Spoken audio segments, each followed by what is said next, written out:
मम देशो भारतं मम भाषा संस्कृतं मम देशो भारतं मम भाषा संस्कृतं जन्मभूमिरस्माकं भारतं भारतम्। ओम नमो नारायणाय। के ऊपर चर्चा करेंगे जी। षष्ठी विभक्ति क्या है? संबंध कारक। क्या है? संबंध कारक। संबंध में जैसे संबंध मतलब दोनों जोड़ा होगा, 2-3 जोड़ा होगा तब जाकर के संबंध बोलेंगे। इसमें क्या है? षष्ठी विभक्ति हो गए। क्या आया था? चिन्ह क्या आया था? का के की। क्या के की। जैसे उदाहरण क्या दे रहे? रामस्य पुस्तकम।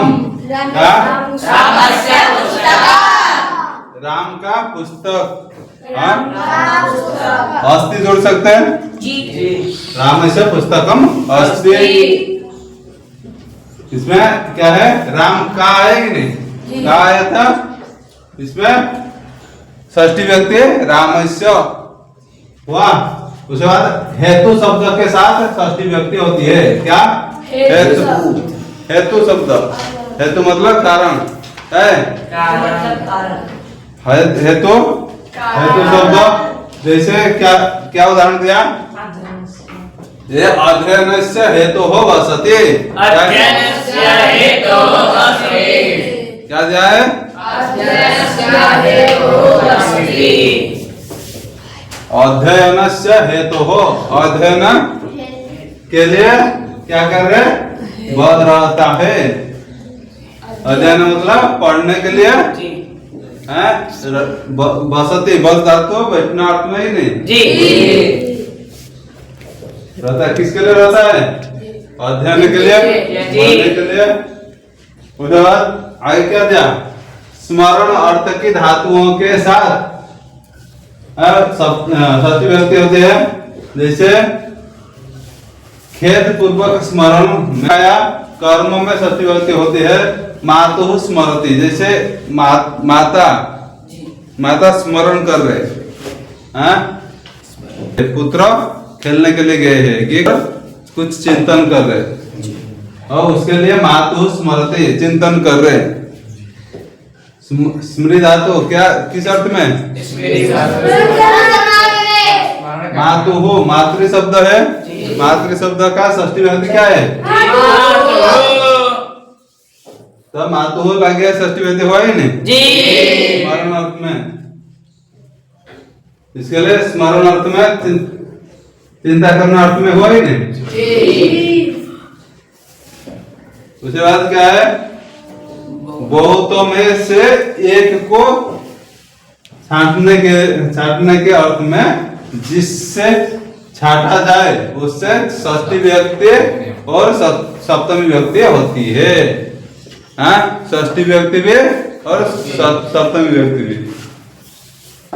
जैसे बहुत आदमी है, उसमें से एक को हम छांटेंगे, एक को श्रेष्ठ बोलेंगे, तो उसमें क्या होगा?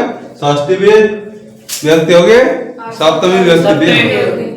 दोनों में से कोई भी एक लगा सकते हैं। जैसे क्या उदाहरण दे रहे?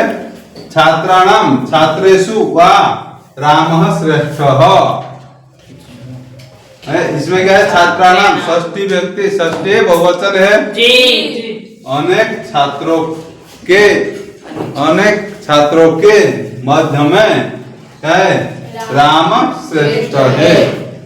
और छात्रेषु अनेक छात्रों में है राम श्रेष्ठ है। हुआ है नहीं? दोनों आए नहीं जी। दोनों लगा सकते हैं। छात्रों में राम श्रेष्ठ है लिख दिया अभी इसमें। उसके बाद आगे ये आया है कुछ अव्यय। इसके में भी क्या षष्ठी विभक्ति होती है। क्या क्या अव्यय? ऊपरी, अधः, नीचे, पुरः, पश्चात, अग्रे, अग्रतः के साथ है षष्ठी विभक्ति होती है। क्या बोले? ऊपरी मतलब ऊपर, अधः मतलब नीचे, नीचे ही मतलब नीचे, पूरा मतलब पूरा सामने, आपने पूरा मतलब पूर्व, पूर्व में अपना पहला, दूसरा पश्चात मतलब पीछे, अग्रे मतलब आगे, आगे, अग्रतः मतलब बड़ा, बड़ा अग्रतः, हाँ के साथ क्या होगा, षष्ठी व्यक्ति होती है। तो यार इसमें उदाहरण दे दिया, जैसे गृहस्य उपरि अधः पुरः पश्चात अग्रे वा वसति, बोल सकते हैं नहीं? गृहस्य, गृह का ऊपर, गृह का ऊपर कुछ है, हाँ चिड़िया है कि कुछ है, बोलेंगे तुम। अधः, अधः मतलब नीचे, गृह से नीचे भी बोल सकते हैं, गृह से नीचे है। अधः, अधः भी बोल सकते हैं। पूर्व, सामने, जैसे घर के सामने क्या है, सामने मंदिर है, बोल सकते हैं नहीं? पश्चात पीछे, घर के पीछे क्या है, क्या तालाब है, बोल सकते हैं नहीं? अग्रे मतलब सामने, अपना घर के सामने मंदिर इसे लगा सकते हैं नहीं? ये सब क्या है, षष्ठी व्यक्ति का उदाहरण दे दिए। ये जो इम्पोर्टेंट है व्यवहार में आते हैं उसका उदाहरण दे दिया है। आगे फिर सप्तमी व्यक्ति का, सप्तमी व्यक्ति कर्ता की क्रिया का जो आधार उसे अधिकरण कहते हैं। कर्ता की क्रिया का आधार उसे अधिकरण कहते हैं। ये क्या उदाहरण दिया, जैसे कटे आस्ते, कटे आस्ते, अस धातु का आस्ते बोल रहा है जी, और धातु क्या, किस अर्थ में? अस धातु अस भुवे है। कटे किस पर, चटाई में, चटाई में बैठता है, चटाई में है कि नहीं जी। तो इसमें क्या है, चटाई में और क्या की बात, चटाई पर बैठता है, बोलेगी नहीं जी। तो चटाई में और पर आएगा तो अधिकरण, पहले बताए थे नहीं जी। अधिकरण में पर सप्तमी व्यक्ति हुए। इसमें आ गया उदाहरण कटे, जैसे रामे, जैसे कटेले बन गया ही नहीं। उसके बाद विषय में, बारे में तथा समय बोधक में सप्तमी विभक्ति होती है। जैसे उदाहरण क्या दिया, विषय का उदाहरण दे रहे, धर्म में अभिलाषः अस्ति, क्या है, धर्म में अभिलाषः अस्ति, धर्म में अभिलाषः अस्ति, धर्म के विषय में अभिलाषा है, धर्म के विषय में अभिलाषा है, किसके विषय में, धर्म के, जिसमें हो रहे उसमें सप्तमी विभक्ति लाएगी। क्या है, धर्म में हमारा अभिलाषा है, इसके लिए धर्म में क्या हो गया, सप्तमी विभक्ति। समझ में आई नहीं जी। जिसके पर हमारा अभिलाषा है उसमें सप्तमी विभक्ति, धर्म में इसके लिए धर्म में बन गया। रामे, जैसे बारे में, बारे में का उदाहरण क्या दिया, मोक्षे इच्छा अस्ति इच्छास्ते, मोक्षे इच्छा अस्ति इच्छास्ति, मोक्ष में क्या है, मोक्ष में,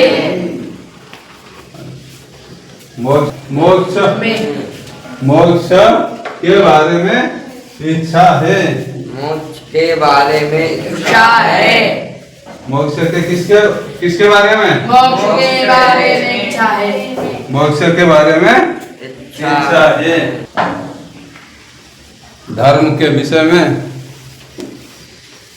इसमें क्या है, मोक्ष, मोक्षे इच्छास्ति, मोक्षे इच्छा अस्ति, मोक्ष में इच्छा है, मोक्ष में इच्छा है, ऐसे बोल सकते हैं। और मोक्ष के बारे में इच्छा है, मोक्ष के बारे में इच्छा है, किसके बारे में इच्छा है, मोक्ष के बारे में इच्छा है, इसलिए मोक्ष में सप्तमी विभक्ति लगी नहीं, मोक्ष हो गया। तो यह समय क्या उदाहरण दे रहे, समय स प्रातः काले आगच्छति, स प्रातः काले आगच्छति, स का अर्थ क्या है, वह प्रातः काले मतलब काल सुबह समय में क्या आगच्छति आना है, आ रहा है,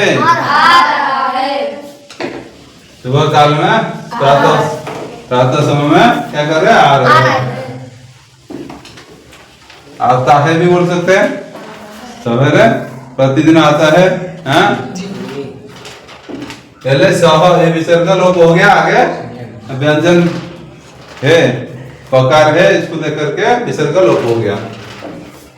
उसके बाद प्रेम और आदर सूचक शब्द और धातुओं से सप्तमी विभक्ति होती है। प्रेम और आदर सूचक शब्द और धातुओं से सप्तमी विभक्ति होती है। जब प्रेम रखना, हाँ, उसमें सप्तमी विभक्ति कहेंगे, जैसे मातुः मयि स्नेह अस्ति, मातुः मयि स्नेह अस्ति, माता हम अपने माँ क्या है, मेरे प्रति मुझे क्या करते हैं, स्नेह रखते हैं, स्नेह है वो बोल सकते हैं। मातुः षष्ठी विभक्ति, माता मुझे स्नेह है, मुझे स्नेह है। इसके लिए मातुः माता किसमें स्नेह है, किसको स्नेह है दादा, माता को, माता किसको स्नेह है, मुझे स्नेह है कि नहीं, मुझे ज्यादा स्नेह करती है, इसके लिए मुझे क्या आया, सप्तमी विभक्ति, क्या सप्तमी विभक्ति, नहीं तो मैं यदि माता को ज्यादा स्नेह करेगी तो क्या हो जाएगा, माता में सप्तमी विभक्ति मातरी, क्या बनेगा, समझा है नहीं, जिसके ऊपर कर रहे उसमें सप्तमी विभक्ति। उसके बाद संलग्न और चतुर अर्थ वाले शब्दों से सप्तमी विभक्ति होती है। संलग्न और चतुर अर्थ वाले शब्दों से सप्तमी विभक्ति होती है। जैसे सपठने लग्नः, सपठने लग्नः, युक्तः, वह पठन में, किसमें, पढ़ाई में लग्न है, और कुछ भी देखता नहीं है, इधर उधर जाता नहीं है, पढ़ाई में ही लग्न है उसका, आगे क्या है, परीक्षा है, इसके लिए लग्न है कि नहीं। युक्त भी बोल सकते हैं, युक्त में मतलब उसमें रहना। रामः विद्यालयं कुशलः, रामः विद्यायां कुशलः, राम विद्यायाम, विद्या का सप्तमी एक वचन क्या है, विद्यायाम। जैसे रामायाम क्या बनता था, विद्या में विद्यायाम, विद्या में कुशल है, राम किस में कुशल है, विद्या में। जैसे कुशल आया, कुशल वही चतुर्थ में है कि नहीं जी। इसके लिए ये सप्तमी विभक्ति हो गई। यहाँ तक हमारा सप्तमी विभक्ति पूरा हो गया। इसके बाद फिर हम अलग फिर देखेंगे, हम कृदंत के ऊपर चर्चा करेंगे। कृदंत का क्या है, अभी त्वा प्रत्यय और ल्यप प्रत्यय के ऊपर चर्चा करेंगे। त्वा प्रत्यय और ल्यप प्रत्यय कर या कर के अर्थ में आता है। किसमें, किस अर्थ में, कर या कर के अर्थ में। ये प्रत्यय है, ये त्वा प्रत्यय का प्रकार लसो पद्धति से क्या है, ईद संज्ञा होकर के लोप हो जाता है, और ल्यप त्वा बचता है, और ल्यप प्रत्यय का लकार भी लसो पद्धति से लोप हो करके, तो ऐसे लोप से लोप हो जाता है, ईत होकर के लोप हो जाता है, और पकार हलंत्यम से ईत होकर के तो ऐसे लोग से लोप हो जाता है। इसमें यकार बसता है, इसमें त्वा बसता है। क्या बसता है? त्वा। उसका हम उदाहरण देखेंगे, जैसे त्वा प्रत्यय का।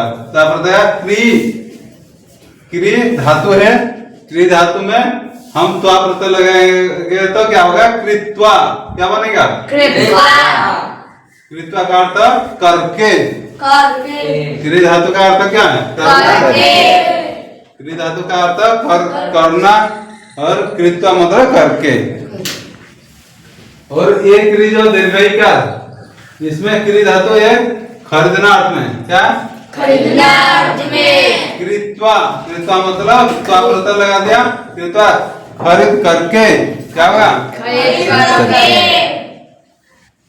उसके बाद क्रीड धातु, क्रीड़ा अर्थ में, खेलना अर्थ में। क्रीड धातु खेलना अर्थ में। क्रीडित्वा क्या होगा? क्रीडित्वा। क्रीडित्वा क्रीडित्वा। ये भी खेल करके। उसके बाद गम धातु जाना अर्थ में हम त्वा प्रत्यय लगाएंगे तो क्या होगा? गत्वा। गत्वा। जा करके। जा करके। गत्वा जा करके। गत्वा जा करके।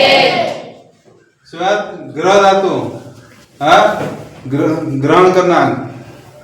क्या है? ग्रहण करना।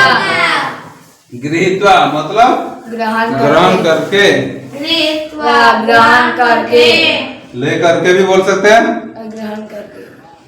चिंत धातु चिंता करना अर्थ में चिंतयित्वा। क्या बोल रहे? चिंतयित्वा। चिंता करके। चिंता करके। ज्ञा धातु क्या? ज्ञान। ज्ञान धातु ज्ञात्वा जान करके। जान करके। ज्ञात्वा जान करके। ज्ञात्वा जान करके। त्याग धातु त्याग करना अर्थ में हम त्वा प्रत्यय लगाएंगे तो त्यक्त्वा। क्या बनेगा? त्यक्त्वा त्याग करके। त्याग करके। दा धातु त्वा प्रत्यय लगाएंगे तो दत्वा दत्वा। दे करके। दे करके। उसके बाद क्या होगा? नम धातु नत्वा नत्वा। नमस्कार करके। नमस्कार करके।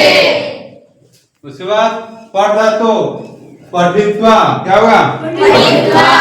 पढ़ करके। पढ़ करके। क्या है? पढ़ करके। पढ़ करके। पीत्वा पी धातु पापाने धातु पीत्वा पी करके। क्या है? पी करके। लिख धातु लिखित्वा। लिखित्वा लिख करके। क्या है? लिख करके। नष्ट धातु नष्ट होना नष्टवा। क्या बनता है? नष्टवा मतलब नाश हो गया। हाँ नाश करके। उसके बाद पद धातु किस अर्थ में? गिरना अर्थ में। पतित्वा गिर करके। क्या? गिर करके। क्या है?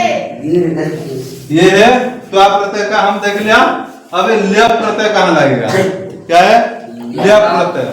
ल्य प्रत्यय लगाने के लिए एक नियम है कि उपसर्ग पहले होना चाहिए, धातु के पहले उपसर्ग होना चाहिए, उसके बाद धातु, उसके बाद जाकर के ल्य प्रत्यय लगता है। जैसे उपसर्ग क्या है बोलेंगे तो उपसर्ग 22 है। क्या क्या है? प्र, पर, अप, सम, अनु, आप, निशा, निरा, दोसा, रोगा, वीर, आम, नी, आदि, अपि, अति, सु, उन, अभि, प्रति, परि, उपा। ये इतने क्या है? ये 22 से उपसर्ग है। ये धातु के पहले यदि है तो उसमें ल्य प्रत्यय लगेगा। क्या है? धातु के पहले इसमें से कोई भी है, एक भी हो, दो भी हो, जितने भी हो, यदि पहले धातु के पहले लगे, ये सब धातु लिख दिया, और भी धातु भी है, धातु के पहले हो तो क्या होगा? ल्य प्रत्यय।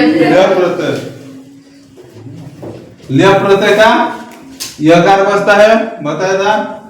जैसे उदाहरण में देखिए, क्री धातु है, क्री धातु के पहले ऊपर लग गया। क्या लग गया? उप किसका उप? ये लास्ट है उप है, उप का ये उप लग गया, उसके बाद क्री धातु है, इसका क्री धातु क्री लग गया, तो हम क्या लगाएंगे? ल्यप प्रत्यय लगाएंगे, नहीं तो ता प्रत्यय नहीं लगाएंगे। क्यों नहीं लगाएंगे? ये उपसर्ग का पहला आ गया, इसके लिए ये ल्यप प्रत्यय लगाएंगे। ल्यप प्रत्यय लगाएंगे तो क्या होगा? उपकृत्य, उपकार, हाँ करके, उपकार नहीं करके। उसके बाद क्या हो गया? हमारा क्री धातु है, हम बी उपसर्ग लगाया, क्या लगाया? बीस उपसर्ग लगाया था, विक्रिय, क्या होगा? इसमें त्वा प्रत्यय लगाया था, कृत्वा, तो मतलब खरीद करके, और विक्रिय हो गया तो उसका उल्टा हो गया बेच करके। वही करके अर्थ एक ही है, लेकिन हमारा क्या है?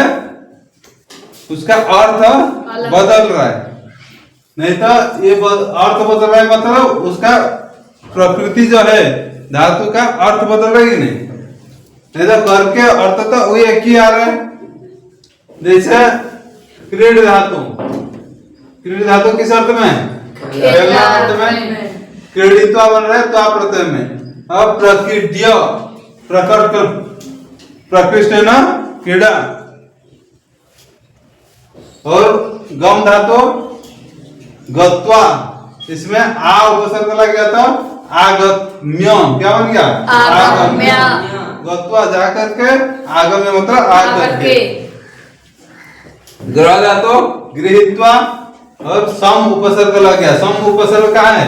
यहाँ सम उपसर्ग मकार को ये अनुसार हो गया, संगृह, क्या हो गया? संग्रह करके। हाँ, चिंत धातु चिंतन अर्थ में, चिंतयित्वा, चिंता करके,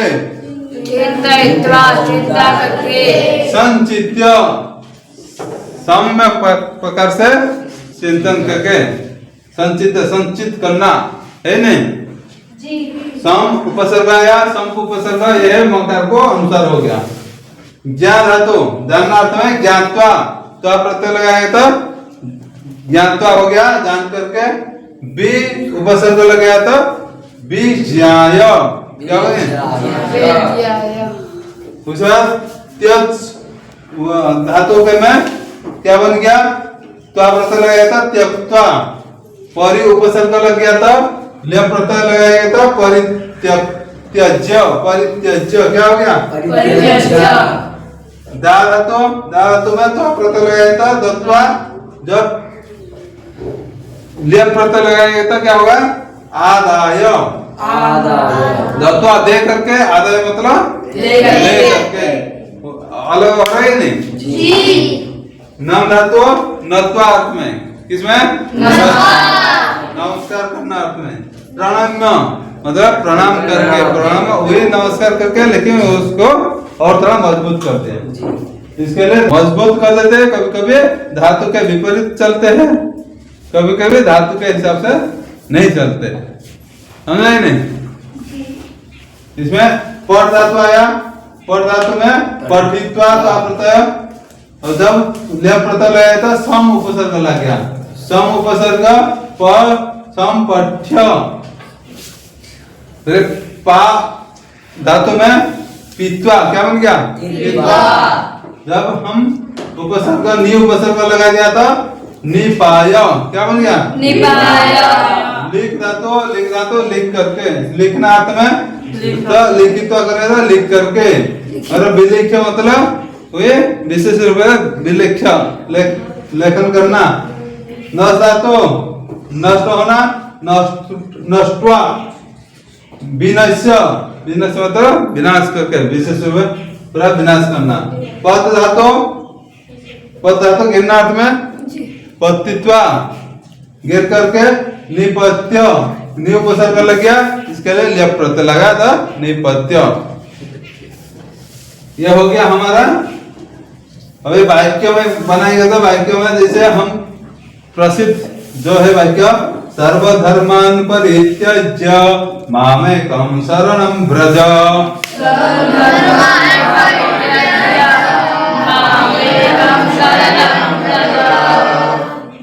ये गीता में श्लोक है कि नहीं? सर्वधर्मान, सभी प्रकार के धर्म को धर्मान, पंचमे ये द्वितीय बहुवचन है ही नहीं, क्या है? सर्वधर्मान, सभी प्रकार के धर्म, सभी धर्म को परित्यज्य, परित्याग करके मामेकम, मुझ में ही शरण, एक मुझ में ही, मतलब कृष्ण एक ही मैं ही हूँ, जो सब संसार में जितने सब देखा जा रहे सब मैं ही हूँ, इसे मेरे शरण में आइए। इसका भावार्थ अलग अलग हिसाब से है, इसलिए क्या है, इसमें परित्यज्य आएगी नहीं। और नत्वा सरस्वतीं देवीं शुद्धां गुण्यां करोम्यहम्, नत्वा सरस्वतीं देवीं शुद्धां गुण्यां करोम्यहम्, नत्वा नमस्कार करके, किसको? सरस्वती देवी को। कैसे सरस्वती देवी? शुद्धा गुण्यां करोम्यहम्, शुद्ध गुण वाले एक को अहम करोमि, मैं करता हूँ, नमस्कार करता हूँ। नमस्कार करके ये आगे फिर क्या है? पाणिनीय प्रवेशाय लघु सिद्धांत कौमुदी करोमि। ये ले नत्वा, ये है त्वा प्रत्यय आया, और इसमें लेप प्रत्यय आया। क्या है? लेप प्रत्यय, परित्यज्य। इसमें क्या है? लिंग और वचन बदलेगा नहीं। ये है क्या है? जैसे को ऐसे रहेगा। बहुवचन में भी यही है, और क्या है? एक वचन में भी वही है, द्विवचन में भी वही है, और विभक्ति में कोई भी विभक्ति में वही है, और सब लिंग में भी, पुल्लिंग, स्त्रीलिंग, नपुंसकलिंग में भी यही लगेगा। समझ रहे नहीं? ये अव्यय हो जाता है। और जैसे हम साधारण वाक्य में बोलेंगे तो जैसे अहम, मैं अभी पढ़ करके क्या है? खेलने के लिए जाऊंगा, बोलेंगे तो क्या होगा? अहम पठित्वा, खेलने के लिए जाऊंगा। क्रीडार्थम जाऊंगा मतलब गमिष्यामि, क्या है? गमिष्यामि। आगे भविष्य काल अर्थ में कि नहीं? कौन से लकार? लकार भविष्य काल अर्थ में। इसे अपना व्यवहार कर सकते हैं। हम सवेरे 4 बजे उठ करके ये काम करेंगे, और हम विद्यालय के आने के पहले घर में अपना टास्क करके आएंगे। करके अर्थ में सब आएगा ही। ऐसे व्यवहार कर सकते हैं और लिख सकते हैं। हम अभी क्या है, और कुछ प्रत्यय के बारे में देखते हैं। इसमें आया क्या? तुमुन प्रत्यय। क्या है? तुमुन प्रत्यय के लिए, अर्थ को प्रकट करने के लिए धातु से तुमुन प्रत्यय होता है। क्या लिखा है? के लिए, अर्थ को प्रकट करने के लिए। किसके लिए आता है तुमुन प्रत्यय? हाँ, के लिए अर्थ को प्रकट करने के लिए। किसको? के लिए अर्थ को प्रकट करने के लिए। के लिए, जैसे हम खाना पकाने के लिए जा रहा हूँ, हम सोने के लिए जा रहा हूँ, के लिए आ रहे कि नहीं? जी। हाँ, उसको उससे में हम क्या, कौन से प्रत्यय लगाएंगे? तुमुन प्रत्यय। क्या है? तुमुन प्रत्यय लगाएंगे। जैसे क्या आया? क्रिया धातु करनार्थ में कर्तुम, करने के लिए। कर्तुम का क्या होगा? करने के लिए। पढ़ धातु पठितुम, पढ़ने के लिए। लिख धातु लिखितुम, लिखने के लिए। पस धातु पक्तुम, क्या है? बोलिए, पस धातु पक्तुम, पकाने के लिए। खा धातु खादितुम, खाने के लिए। हरण धातु हर्तुम, हरने के लिए। गम धातु गंतुम, जाने के लिए। पा धातु पातुम, पीने के लिए। क्रीड धातु क्रीडितुम, खेलने के लिए। ज्ञान धातु ज्ञातुम, जानने के लिए। जानने के लिए। वाह, ये है तबियत प्रत्यय। इसका तुमन प्रत्यय का उदाहरण देखिए, क्या दिया? अहम पठितुम इच्छामि, मैं पढ़ने के लिए इच्छा रखता हूँ, इच्छित हूँ। तो बोलेगा नहीं? मैं पढ़ने के लिए इच्छित रखता हूँ, है नहीं? त्वम लिखितुम इच्छसि, इसमें उत्तम पुरुष का व्यवहार क्या ही नहीं? हम अवम भयम, तब क्या हुआ? इच्छा में उत्तम पुरुष हुआ है नहीं? भयम क्या है? अस्मत् शब्द इसमें उत्तम पुरुष के लिए आएगी नहीं? तुम ये क्या है? युष्मत् शब्द किसमें? इच्छसी है, मध्यम पुरुष के लिए आए नहीं? इसको थोड़ा ध्यान रखना है। राम बोलेगा तो राम लिखितुम क्या होगा? इच्छति क्या होगा? क्योंकि राम नाम है कि नहीं? प्रथम पुरुष में आता है। प्रथम पुरुष होगा तो इच्छति क्या बनेगा? इच्छति, समझ आया? उसके बाद तबियत प्रत्यय। तबियत प्रत्यय किस अर्थ में? तबियत प्रत्यय चाहिए अर्थ में। क्या है? चाहिए अर्थ में। जैसे मुझे पेन चाहिए, हाँ, पेन को क्या बोलेंगे संस्कृत में? मुझे पुस्तक चाहिए। मुझे पुस्तक चाहिए। इसे इसमें वस्तु को इसमें देखिए, क्रिया धातु। क्रिया धातु क्या होगा? कर्तव्यम, हाँ, करना चाहिए। क्या होगा? क्रिया धातु कर्तव्यम, करना चाहिए। क्रिया हरण धातु हर्तव्यम, हरण करना चाहिए। धातु क्या है? हरण करना चाहिए मतलब क्या है? कोई चीज हमको लेना चाहिए, कोई जरूरत चीज है, चोरी करना है नहीं है। पर धातु क्या है? पठितव्यम, क्या होगा? पढ़ना चाहिए। लिख धातु लिखितव्यम, लिखना चाहिए। गम धातु गंतव्यम, जाना चाहिए। हस धातु हसितव्यम, हंसना चाहिए। ज्ञान धातु ज्ञातव्यम, जानना चाहिए। तो जानना चाहिए। उदाहरण देखिए, तबियत प्रत्यय के साथ कर्ता में तृतीया व्यक्ति, कर्म में प्रथमा व्यक्ति होती है।